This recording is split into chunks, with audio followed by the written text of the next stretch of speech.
Somewhere out in open water, there is a building with 5,000 people inside it. It has no delivery entrance. Nothing arrives by truck, nothing arrives by accident, and there is no corner store 2 blocks away for the thing somebody forgot. Everything those 5,000 people will eat this month is already aboard, or it is not coming. That is the actual problem, and it is not a cooking problem. It is a scheduling problem, a storage problem, a plumbing problem, and a people problem, and all 4 of them have to be solved at once, every single day, by a crew that also has another job. Start with the number that drives all of it, roughly 17,000 meals a day. Not 17,000 plates of something simple either.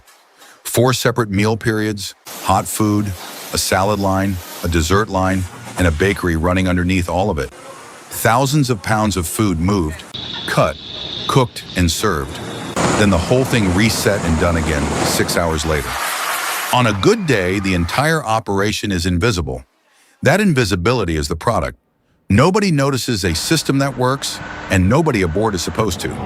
Here is the first thing that surprises people. A warship does not serve lunch. There is no single hour when everyone stops and eats, because there is no hour when everyone can stop. The ship is running, somebody is always on watch, somebody is always on the deck, and those people still have to be fed. So meals are built around the watch rotation instead of around the clock. Breakfast, lunch, dinner, and then a 4th meal in the middle of the night for the people whose day starts when everyone else's ends. That 4th meal has a name aboard ship. Everybody calls it Midrats.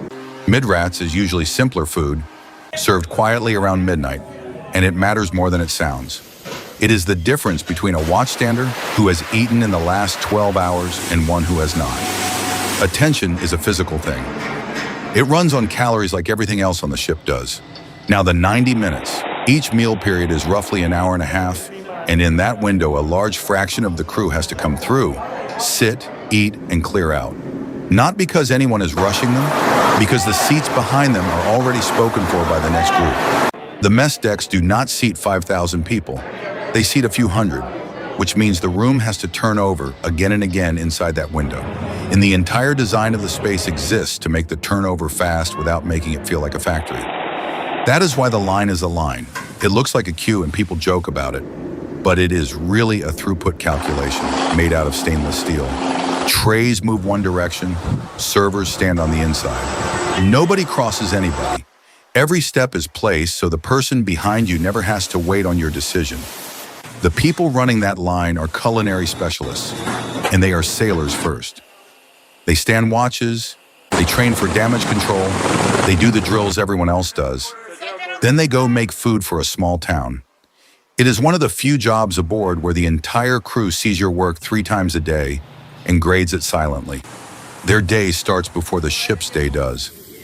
Breakfast at 6 means people in the galley hours earlier, in a space with no windows, where you cannot tell whether it is night outside.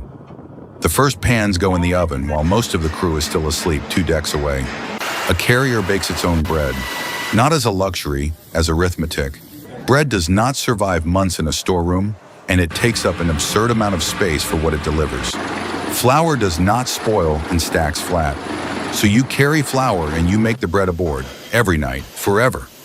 That same logic runs through the whole menu. Anything that can be carried dry and turned into food aboard is. Anything that must be carried finished is carried only as far as it will keep. The freezers and chill boxes hold the difference, and their capacity is a hard limit nobody can argue with.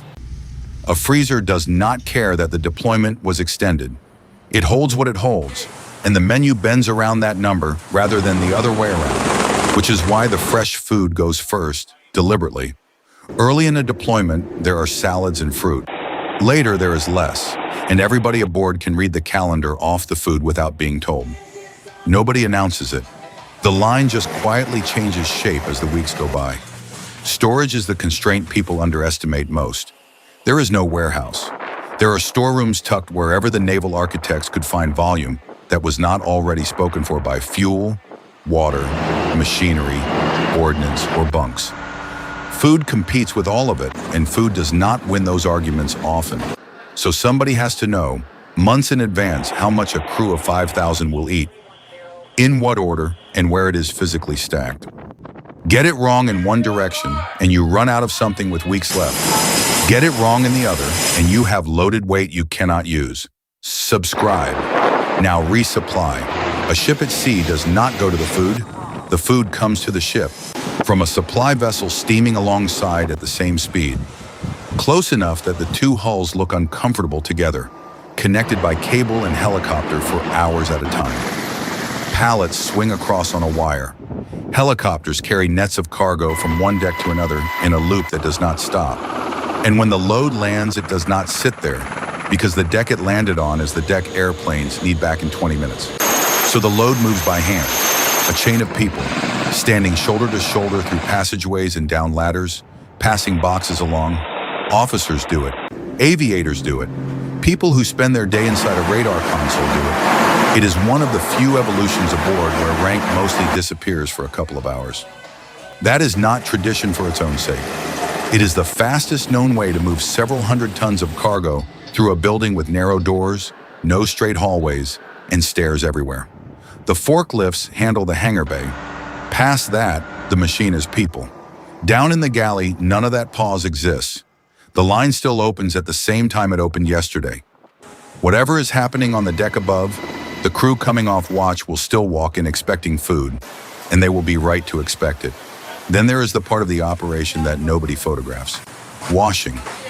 17,000 meals produce a mountain of trays, pans, and utensils, and every one of them has to come back clean, fast, in the same 90-minute window that produced them. The scullery is the real bottleneck of the entire system. If the dishwashing stops, the line stops behind it, because there is nothing to serve on. Not a shortage of food, a shortage of clean trays. That is the failure people never predict until they have watched it happen once. It is also why sanitation aboard is enforced with an intensity that looks excessive from the outside. 5,000 people, shared air, shared spaces, shared everything. Anything that spreads through the crew spreads through the watch bill, and the watch bill is how the ship stays a ship. Now the question people ask last and should ask first, where does the garbage go? There is no dumpster. There is no service that comes on Tuesday. Everything 5,000 people throw away has to be handled aboard by the crew in a space that is already full. Some of it is processed and put into the sea under strict rules about what may go over, where, and how far from land. Plastics are separated out and kept, compressed into blocks, and carried sometimes for the entire deployment.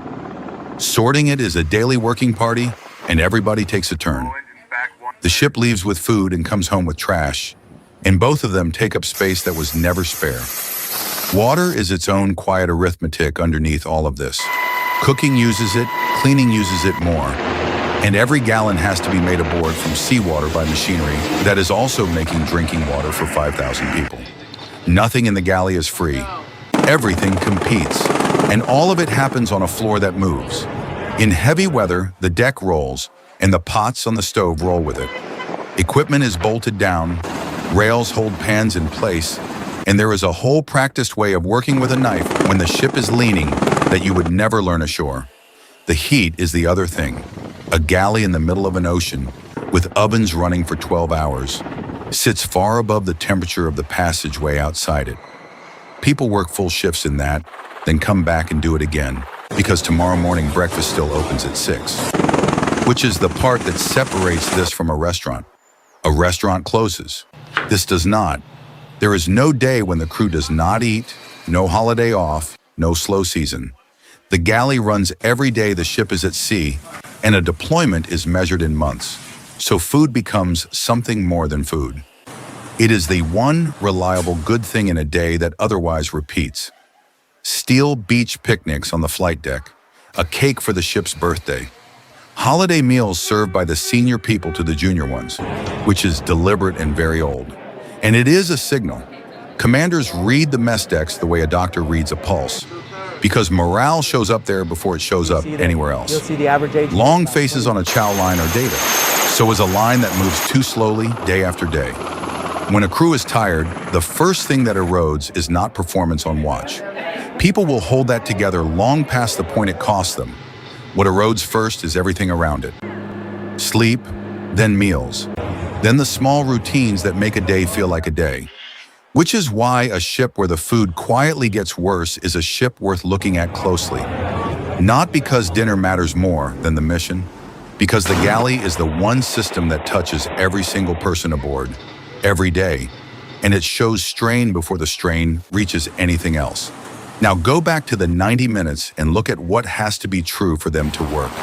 The food has to have been ordered months ago, carried aboard by hand, stored in the right compartment, thawed on schedule, cooked in the right quantity, and served on a tray that was dirty 40 minutes ago. Miss any one of those, and the failure appears at the end of the chain. In front of everybody, at the exact moment several hundred hungry people are standing in a passageway. There is no version of this where the problem stays private. So the people who run it build in margin everywhere. Extra of the things that keep. Backup plans for the equipment that fails most. A menu that can bend if a resupply slips by a day. And a crew that already knows what to do when it does. That is the whole answer to how you feed 5,000 people in 90 minutes. You do not do it in 90 minutes. You do it over 6 months in 100 small decisions about space and weight and order. And the 90 minutes is just the part where everyone finally sees it. And it is worth remembering that everything on this ship works that way. Even the parts that look reckless from outside are the visible end of a long chain of small decisions. Next time, the one that looks the most reckless of all, how ground crews put fuel into a fighter while its engines are still running.